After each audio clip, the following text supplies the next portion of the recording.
ফ্রান্সের বিপক্ষে আসন্ন ম্যাচকে সামনে রেখে ব্রাজিল জাতীয় ফুটবল দলের স্কোয়াড ঘোষণা নিয়ে ফুটবল প্রেমীদের আগ্রহ এখন তুঙ্গে। ব্রাজিল বনাম ফ্রান্স ম্যাচ মানে আলাদা উত্তেজনা। দুই ফুটবল পরাশক্তির লড়াই দেখতে মুখিয়ে থাকেন বিশ্বের কোটি কোটি ভক্তরা।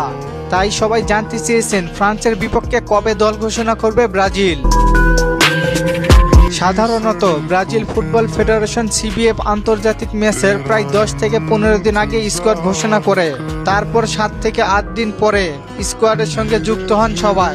মার্চের ম্যাচের জন্য কার্লো আনচেলত্তি দল ঘোষণা করতে পারেন 22 থেকে 23 তারিখের মধ্যেই।